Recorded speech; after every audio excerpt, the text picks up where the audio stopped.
Hi everybody, Deb Tucker here from Studio 180 Design, and I'm going to talk to you today about a fun unit that I like to make with my corner beam tool. It's a unit that looks a lot harder to make than it actually is. We call it a sliver unit. It's essentially a corner slivered away from half square triangles. We have a technique sheet that will give you all the step-by-step directions that I'm going to talk about here and any measurements that you might need to know.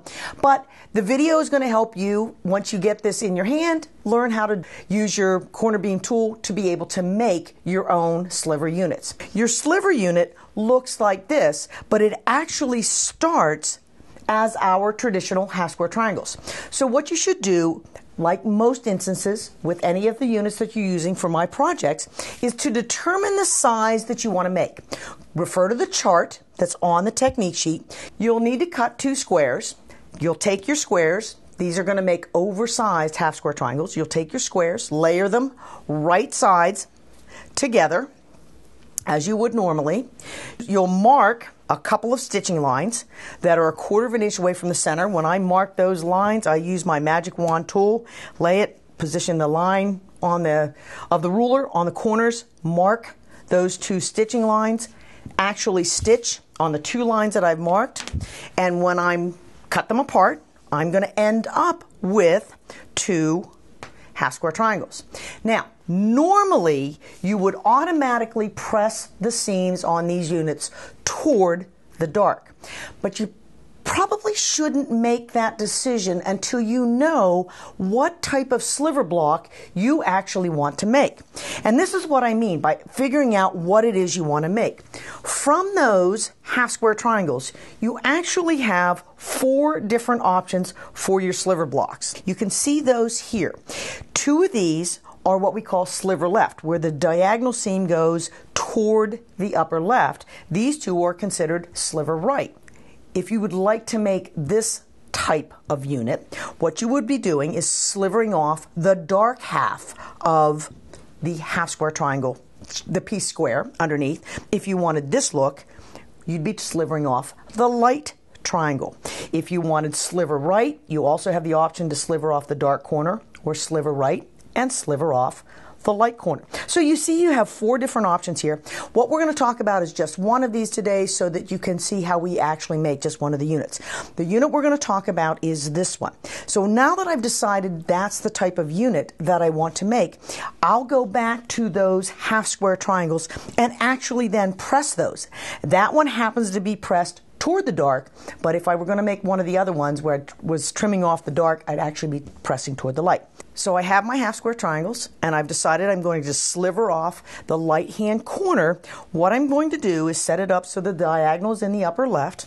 I'm going to take my corner beam trimmer, and on the trimmer I'm going to locate the line that says center beam trim number 1. It's a dash line, and it runs north to south on the ruler. I'm going to take that center beam trim number 1 dash line and position it right up against the edge of the pieced half square triangle. The finished size that I'm making, and I'm going to be making a 4-inch unit in this instance, is lined up at the bottom. You will notice, and this should be the case, the edge of the ruler is just slightly down from the actual sewn seam. That's a good thing. That's what you want to have happen. If it gets up too high, sometimes you might not quite have enough fabric. So don't panic that it doesn't hit the seam. That's what it's supposed to do. I'll be able to take my cutter then, make the cut, sliver away that corner, and then what I'm going to have to do is to cut the side triangles using the same corner beam trimmer to replace with the triangle that I just slivered away. So let's talk about that side triangle. I'll move those off to the side for just a minute. And the side triangles are going to come from a strip. Now, all the strips, if I'm making all the same units, if I'm making these sliver left, all of my triangles need to be cut the same way. So I do not want to take my strip to to cut those side triangles and place them on the mat right side or wrong side together, because I'm going to end up with mirror images. What I would do to create this unit, if that's the only unit that I wanted to make, open my strip up so I have a single layer. I have just a single layer on the table. I'll use, again, we'll move that out of the way just a little bit. I'll use my corner beam trimmer. I'll locate the side triangle trim line. It's the broad line that's on the edge of the triangle. Line that up with the edge, cut edge of the strip. Make your cut, and there you see we've got the side triangle to fill in the gap for what we trimmed away. To get the next side triangle out of the strip, out of my triangle strip, take my ruler, do a rotation of 90 degrees, put my second trim line at the base of the strip, put my side triangle trim number 2 along the cut edge, and when I cut, I'm going to get another side triangle to be able to use with my sliver unit. So I would take the time to make all my half square triangles, sliver away the corner, cut all of my side triangles, and once I have those done, the sewing is very, very easy. All I have to do for the sewing is to flip it over, basically line up the raw edges. I don't do a lot of fussing about moving the triangle up or down, or just sew those on there pretty much from edge to edge, raw edges lined up. And when you're done with your stitching, whoops, we have this one, I would press that seam away from the center. And I do that because I've got a very crisp point here, and I want to keep it nice and crisp. Pressing the seams away from that center section, that center sliver, is going to keep those points nice and straight. Once I have those units pressed, now it's time for me to trim them down to size. They're going to look like this, and you're starting to get worried. I can see it already. You're already starting to think, but it's so wonky. It doesn't match here. It's way off here. That's okay. It's oversized, like we do all the units that I make with my tools. Now I'm going to trim it down. I'll use my corner beam trimmer.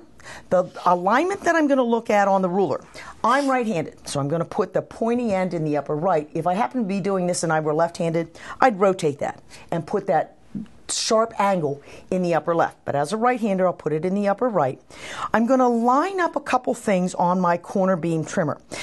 First thing I'm going to look at is my seam placement guideline. That's going to go right along the seam of that side triangle I just added. I'm going to make sure that the crosshairs at the corner of the ruler meet right at the seam intersection. And I'm also going to take a look at the little V that indicates the center mark or the center area of my corner beam unit, and make sure that it's placed right on that center seam. When I have those couple of alignment points lined up, I'm ready to trim up, trim across. I'm going to have a perfectly square corner with the seam positioned right where it needs to be. The ruler, pick that up and remove that. Take the unit, rotate the unit, and reposition the ruler on top of the unit. I'm making a 4-inch unit, so I know I'm going to trim it to 4.5 inches. So my 4.5-inch guideline is here. My 4.5-inch guideline is here. Again, I want to make sure that those crosshairs are crossing right along that diagonal seam from my piece square.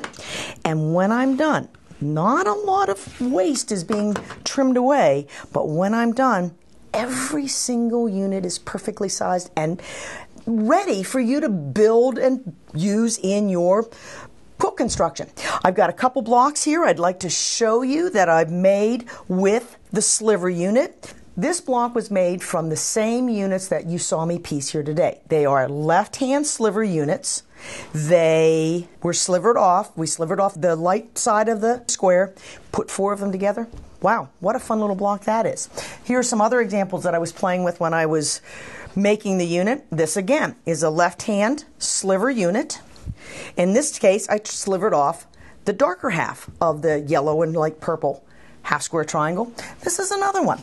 These are just fun little blocks that I was playing with, trying to figure out how I was going to use this unit to its best advantage. This has our corner beam units here in the corner, and then the corner beam units that are made from the slivers create the pieces that you see around the outside. And again, these sliver units are all left-hand facing.